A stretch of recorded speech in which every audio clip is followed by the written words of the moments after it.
Hello, movie lovers.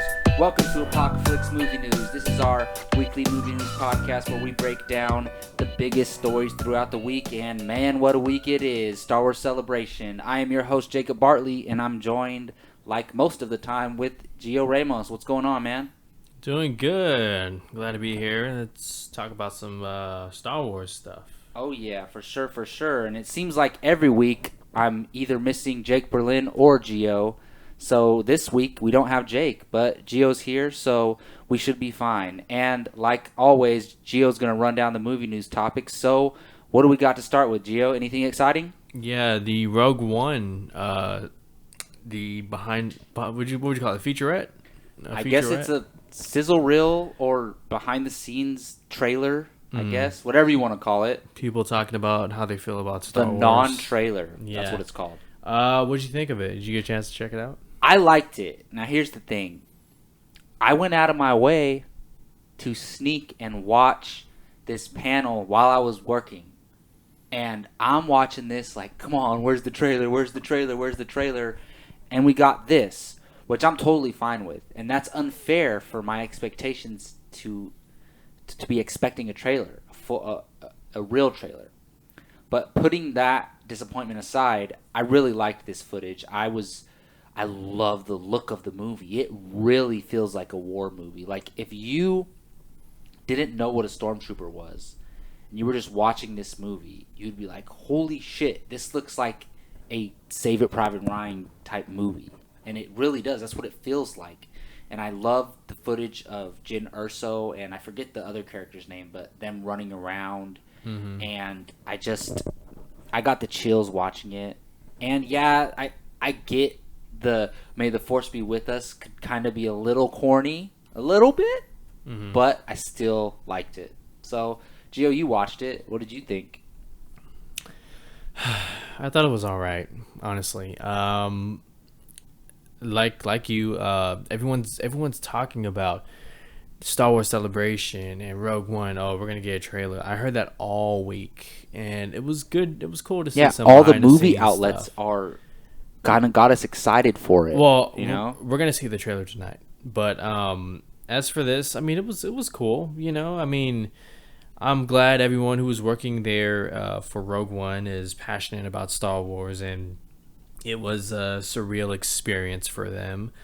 There is a couple of cool moments in the featurette. If you didn't know, by the second shot of the reel that shows kind of some soldiers, running through the dirt. This is very much a war movie, so it was cool to see that.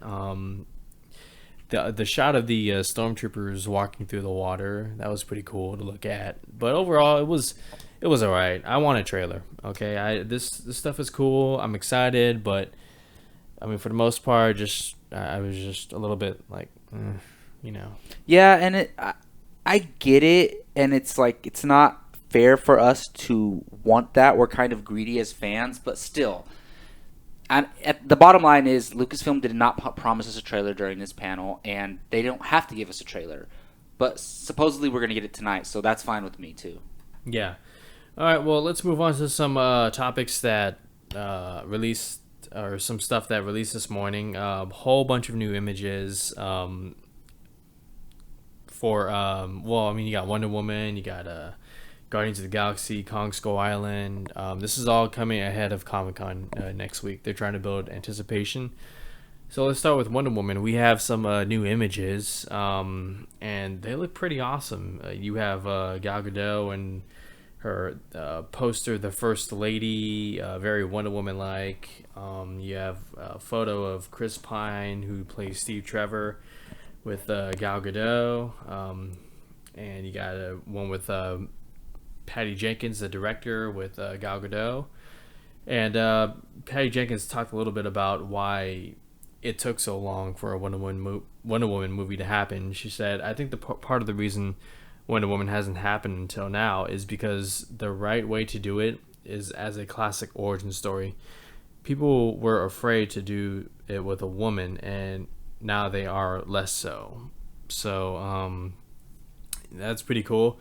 Also released was the Wonder Woman plot synopsis, which is pretty pretty general. It just talks about Wonder Woman going up to become the unconquerable warrior that she is. An American pilot crashes on her shores, tells her of a conflict raging outside the world, World War One, and how Diana leaves to fight with her and fight for good. And in the end, she ends up learning some pretty harsh lessons about life and humanity that lead her to where she is in Batman v Superman, where we find her. So what do you think about this? I'm liking all of it. I am so excited for the Wonder Woman film because the character in Batman v Superman was great, I thought. Even though Gal Gadot's still working on her acting skills, I don't mind that she's not the greatest actress. I think she looks the part very well, and I think she's going to learn and get better as an actress. And I love the images. They all look amazing. I particularly love Patty Jenkins' comments. My faith in this movie doesn't lie with Gal Gadot, even though I'm totally fine with her playing the role. It lies in Patty Jenkins because this woman, I talked about it before on my other podcast, but she directed Charlize Theron to her Oscar win in Monster. That is the most important aspect of directing, in my opinion, is working with the actors. And she directed a female lead to an Oscar. She's directed a few TV series like The Killing, a few Entourage episodes. She is a very talented woman, and I have so much faith in her. And I love her comments about the origin story because she's right. I didn't think about that until she said that. But with Wonder Woman, we don't have a modern telling of her origin story. And general audience goers don't know the Wonder Woman origin story. So you have to, with the first movie out, you kind of have to give her an origin story. Yeah. And I think I hope and I'm predicting that it's going to be great. And it's going to set the bar for female superhero films. And I think Captain Marvel will lead up with another strong female-led superhero movie and again tell another origin story in its own right. So I'm loving everything I'm seeing from Wonder Woman so far. I completely agree with you. Who would have thought Gal Gadot would have, made us all excited about Wonder Woman, and much less, even more so, Patty Jenkins. These photos, they look pretty awesome. The setting, the costumes, especially Wonder Woman's costumes, it's very... Looks great. Yeah, it looks like it came right out of a comic book. And as for, I didn't mention the screenwriters. So you had Jeff Johns credited along with, who's the guy you said earlier? Alan? I forget the name, but he's a TV writer. This is his first film. Mm-hmm.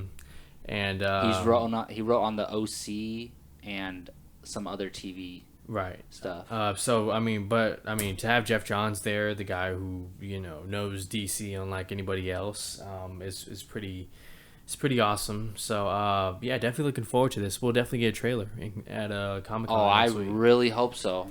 Yeah, so let's talk about Guardians of the Galaxy Volume 2. James Gunn released an image of what looks like the entire Guardians Well, it's team. concept art, correct? Concept art. And it shows you got Baby Groot, Drax, Star-Lord, and Gamora, Rocket, Gamora. Nebula. Joining them is Nebula, Yondu, and Mantis. So... what do you think about this?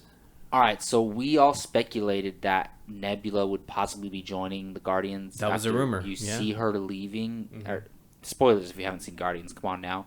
You see what happens to her at the end of that movie. And then we also speculated about Yondu too, because in the comics, in some iterations of the comics, he's in the Guardians of the Galaxy.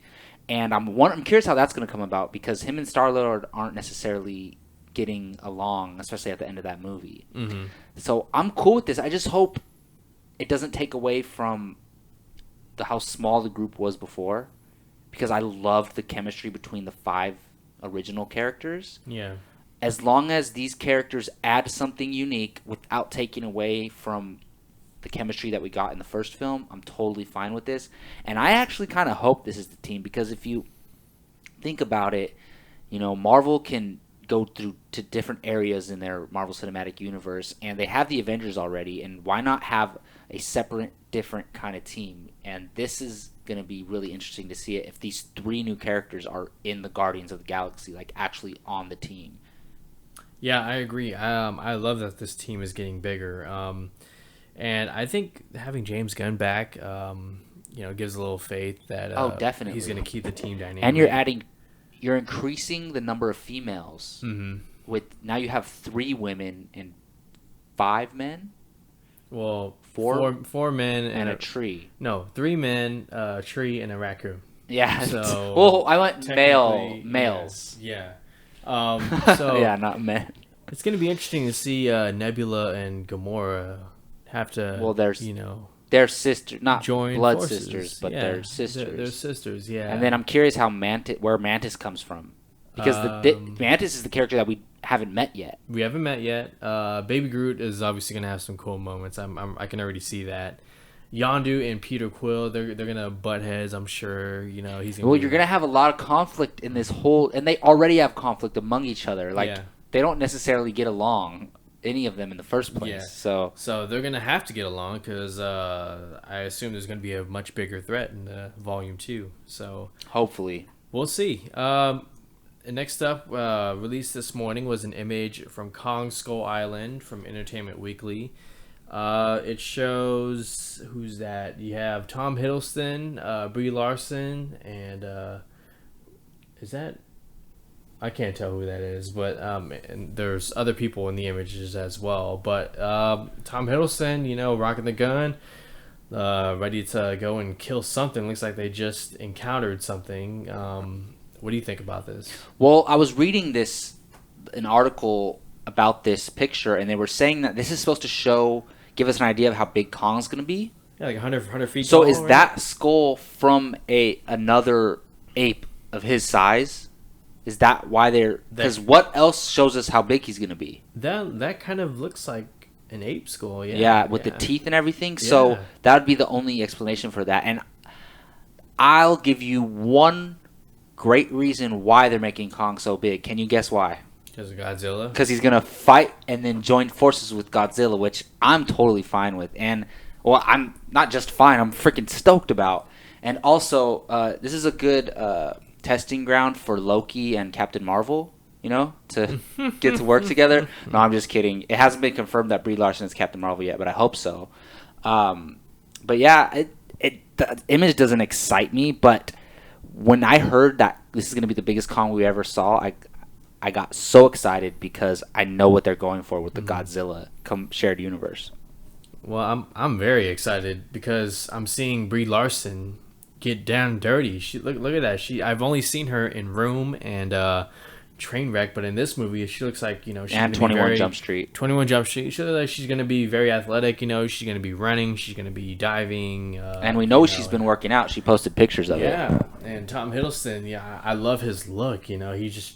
Well, we haven't seen him in this role either. I know, not at all. So he looks very convincing. Like he's like he knows what he's doing. Oh yeah, like he could fuck some shit up. And. Is that a Vietnam soldier to the right? We're looking at the Entertainment. It looks like. I mean, it's set during the Vietnam War. It is. So yeah, that's pretty cool. That looks like Vincent D'Onofrio on the left, but he's not in this movie. But whatever. So let's move on to some our regular topics, stuff that released earlier this week.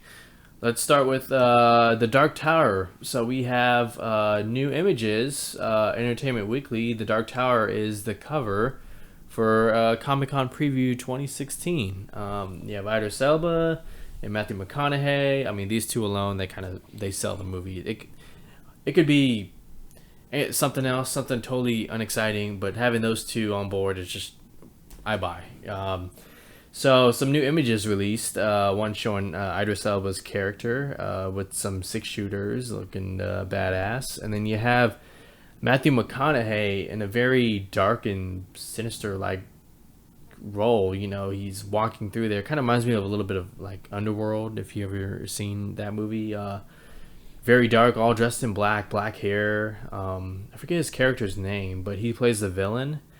And then Idris Elba talked a little bit about his character. Isn't it the Man in Black or something like that? The Man in Black. You're right. You're absolutely right. So Idris Elba talks a little bit about his character, about he's going deep with the character and how the director likes it. They want to, you know, bring the best that they can to this iconic character.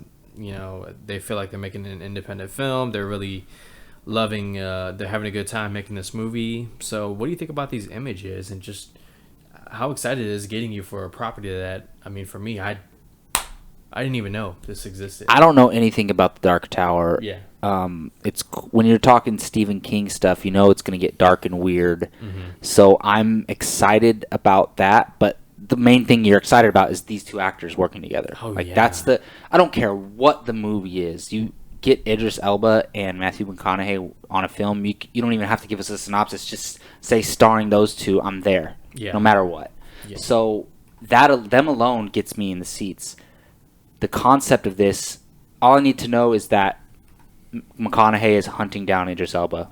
And then Well, it's Idris is Elba. it vice versa? It's Idris Elba hunting down But Matthew McConaughey's the bad guy, Yeah. right? Yeah. Okay, I don't. Either way, I don't care who's hunting down who.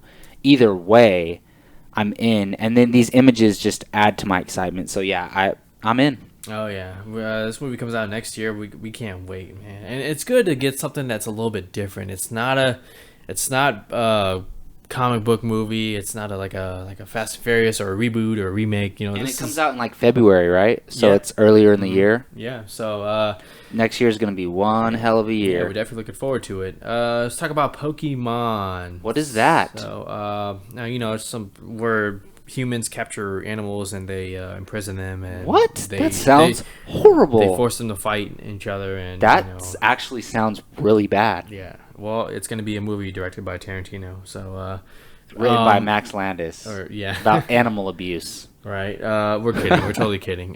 So Pokemon movie is coming. Legendary Pictures is currently talking with the creators, the Pokemon Company and Nintendo about doing a live action with a kind of a little bit of CGI hybrid. Think Smurfs. No, don't think well, Smurfs. I don't I'm- mean think. I know what you Smurfs. mean, though. Yeah, you know what I mean. It's hard to compare it. And then you have Max Landis. His name is mentioned as a potential writer for the movie. So what do you think about all this? Well, we found out a few months ago that the rights for Pokemon were being bid for. Yes. And Legendary was one of the companies. Yes. But wow, did they strike gold with this, because I'm telling you, you release a Pokemon movie even a year ago, even 6 months ago, it's not going to... It might do decent at the box office depending on the marketing and stuff and everything. Mm-hmm. You release a Pokemon... After Pokemon Go, which is taking over the whole damn entire world, I cannot go anywhere, turn on the TV, listen to a conversation, look at someone without hearing or seeing something that has to do with Pokemon Go. It's running the whole entire world right now, at least from my perspective. Yeah. Everyone I know is talking about it. Everyone asks me, "Oh, are you playing Pokemon Go?" Everywhere. I'm like, holy crap, this is insane. I've never seen anything like this in my life. Never. Oh, This yeah. changes everything. This is like a second phenomenon. This for, changes everything. Pokemon. You make a Pokemon movie, you can give it a bigger budget now with the popularity increasing. Give it $100 million budget because you have to get the special effects right. I'd say 150, but I mean, Maybe 150, but you market this film the right way, it makes fucking... Oh, excuse me for cursing, but it makes 800 million plus worldwide. Maybe $1 billion. My prediction, because definitely $1 billion. just because of Pokemon Go. Mm-hmm. And wow, I just can't believe what's going on here. Well, yeah, you know, Pokemon Go, nostalgia, you know, all that shit. It's people in our generation, you know, we're watching this movie. That's the good thing about Pokemon. It's managed to stay relevant as the times, you know, change, as technology changes, you know, as you have other properties like Minions and Angry Birds and this and that. You know, Pokemon is still there. It's still... People know about Pokemon, so it's you know, it's remained relevant. But do you agree with me that if you released a Pokemon movie 2 years ago, it makes like 300-400 million at the box office worldwide the most? I think. It's hard to tell. I mean, we don't even. But I think with this mobile app it increased so much. Oh yeah, the box definitely. office potential. Yeah, for sure. What do you think about Max Landis possibly? I was going to writing? comment on that. Normally, I don't know. Sometimes I disagree with some of the stuff that Max Landis speaks out about on on YouTube and stuff like that. But that has nothing to do with his writing skills. Now I'm kind of split on his writing skills as well. I think Chronicle is a great script. Like that, he did a fantastic job with that. I didn't love American Ultra, and I think one of the problems with that movie was the script. So, and what else has he written that I've seen? Do you know? Victor Frank. Well, I haven't seen Victor that. Frankenstein. He just sold his script, Bright, with David Aaron Will Smith attached for Netflix. Well, he definitely has a lot of momentum going. Like people want to work with him, and there's a reason for that. If we get Chronicle Max Landis, hell yeah, I want him writing this movie, and I think he brings. No matter what he's doing, no matter how the script turns out, I think he is dedicated and passionate about what he's doing. Oh, yeah. And if he has a smart take on Pokemon and he cares about it, then I'm down for him to write it. I can't think of someone else I'd rather have write it. Yeah. So, I mean, I agree. I'm a big fan of Max Landis. The guy knows films. The guy can pitch a movie unlike any person. That's part of the reason why he gets so much work is because his ideas are just. I bet you he called Legendary so as soon as he found out they bought it and pitched them an idea, and they were like, "Let's do it." Let's do it. Yeah. So, looking forward to this, man. Like Pokemon, that's my childhood. I love it. How about La La Land? We just saw the trailer. You just showed me the trailer for the musical, first time, starring Ryan Gosling, Emma Stone, directed by the Whiplash director Damien Chazelle. What'd you think, dude? The one word I can use to describe this is beautiful. This trailer just had me mesmerized from the moment it began. And, like, who knew Ryan Gosling could sing? Has he sang in anything else before? Because that's him singing throughout the trailer, right? Yeah. I'm trying to think. Regardless, I've never heard him sing, and he has a good voice. I'm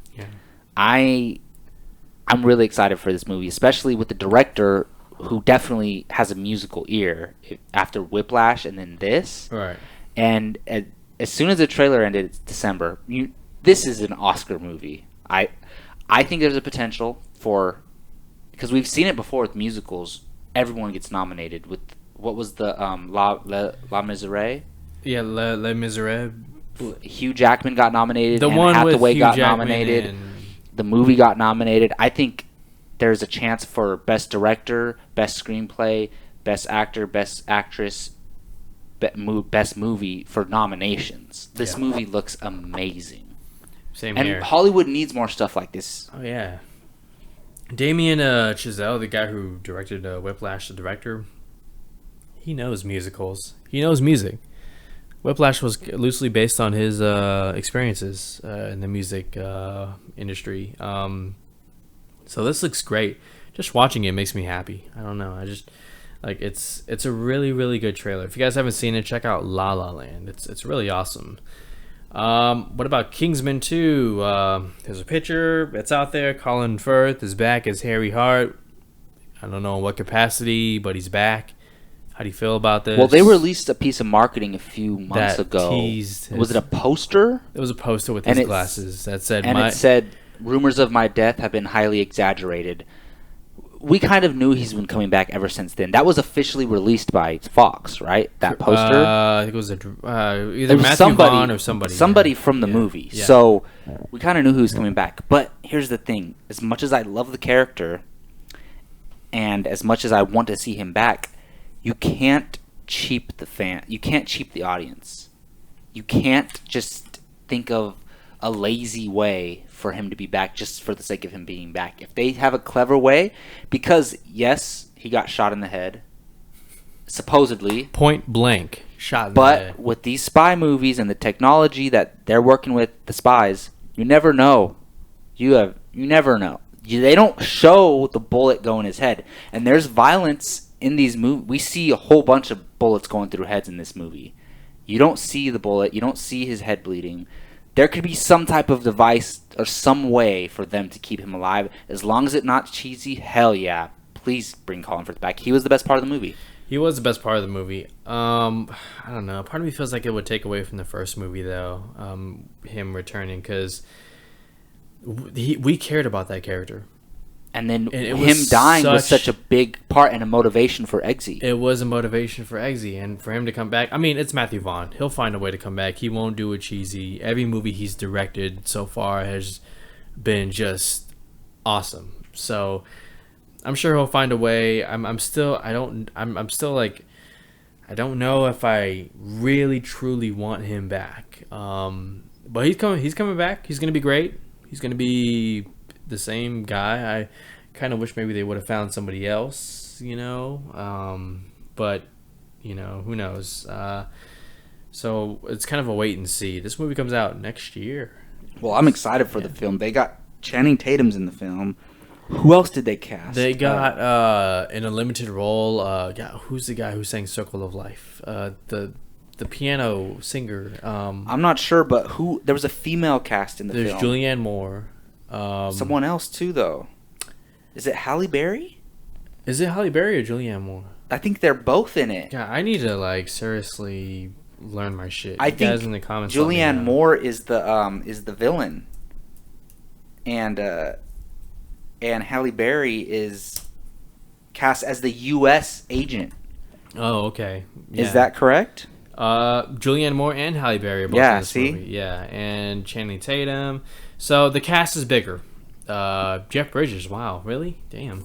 Where's he been? Oh, nice. Pedro Pascal. I think that's the dude from Game of Thrones, and he's in Narcos. He's the one who got his head crushed by the mountain. Right? Spoiler. Jeez. Man. All right. Whatever. What do we got next? Whatever. It. No. The remake. No. What do you think about the clown, huh? How's he look? No. All right. I hate clowns. All right. And part of it has to do with the movie It. I don't know why my parents freaking let me watch it when I was freaking 5 years old or whatever, however old I was. That it's so horrifying. My mom used to tell me that at birthday parties, I would hide from clowns. Like I would hide behind trees from clowns. They're terrifying. But I'm still going to go watch this movie because I watch movies. It's what I do. I don't love the look of the new It. It's definitely not as scary as the original, but it'll do for a modern take.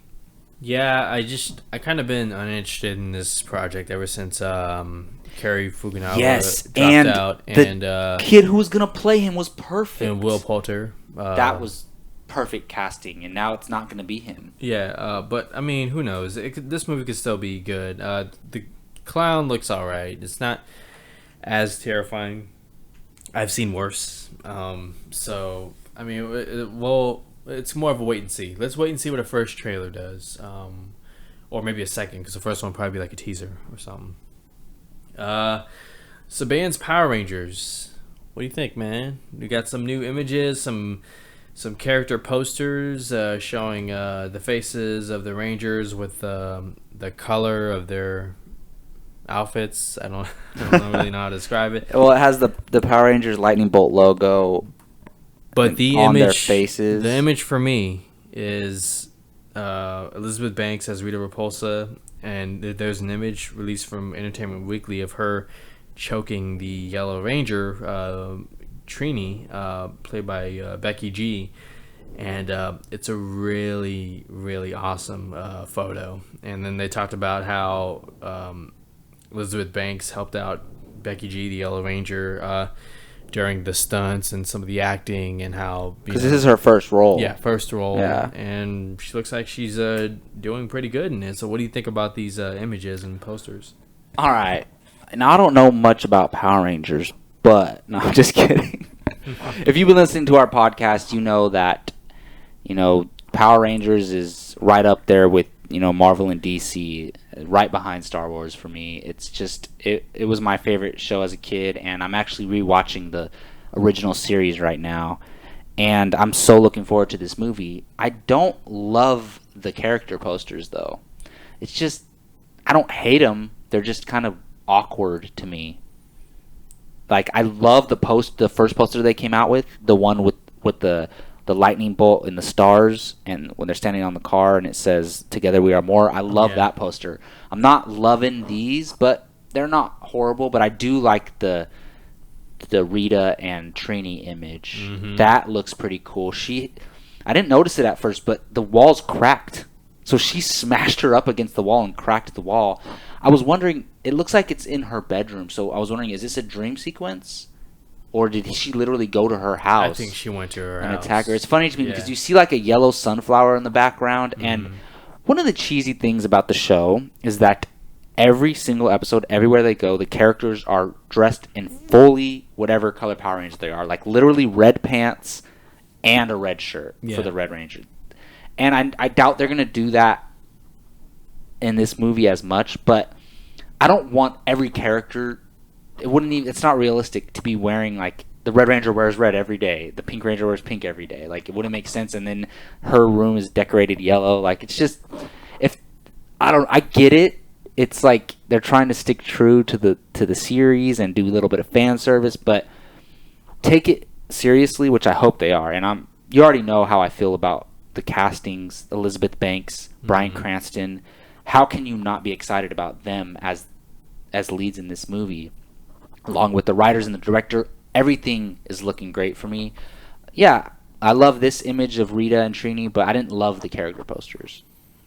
Yeah, I agree with you. The character posters are okay, whatever. But damn, dude, her costume, Rita's costume, just wow. Like I don't. It looks about 1 trillion times better than Rita does in the TV show. Absolutely, yeah. And look at that. She's the effects. She's all dirtied up, you know. And the rumor is that she was the original Green Ranger.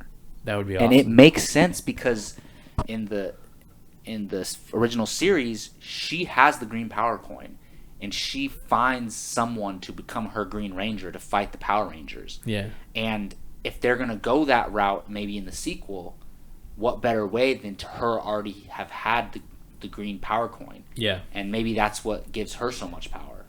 It's going to be awesome, dude. Yeah, I'm looking forward to it. Well, we'll know when the first trailer comes out just how, what this movie is all about, whether it's real or... Hopefully we get a trailer next weekend. Mm-hmm. Well, as always, we're going to end this podcast with a Showdown Sunday recap. Every Sunday, I put two movie-related forces together, whether it be actors, characters, directors, or movies themselves.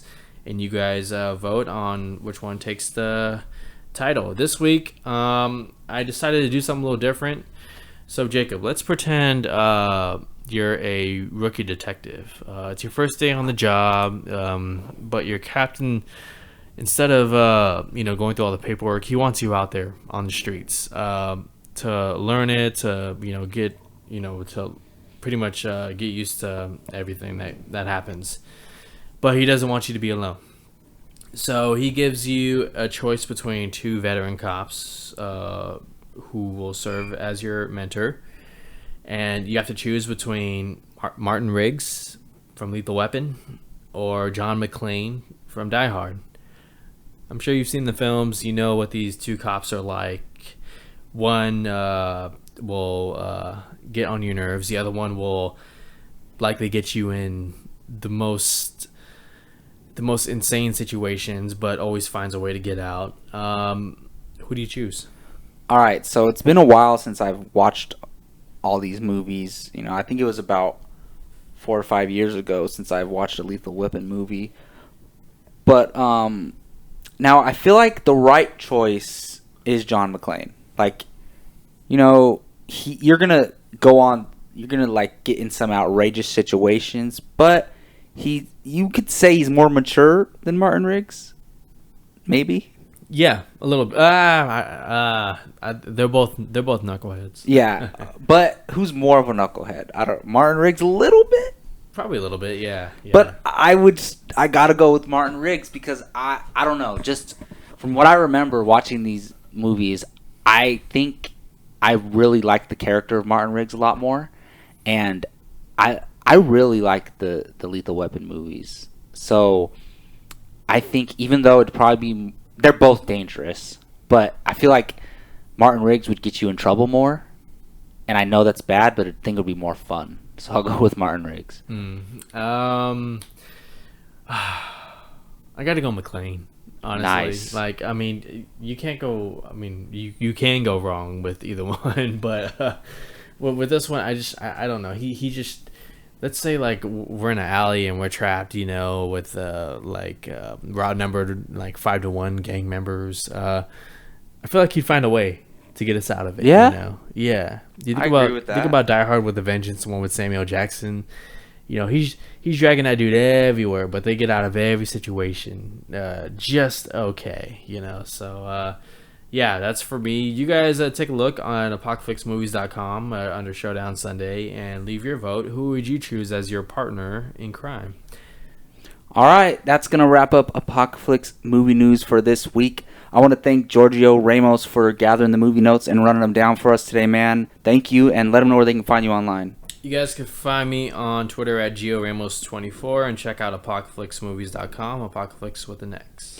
And you can find me, Jacob Bartley, on Twitter at @JacobBartley_ on this Apocaflix Movies YouTube channel, on the Comic Hero Talk YouTube channel. Please subscribe to Apocaflix Movies. Hit that like button. Hit us up in the comment section. Let us know what you thought of any of the topics that we discussed today. And until next time, you all take care.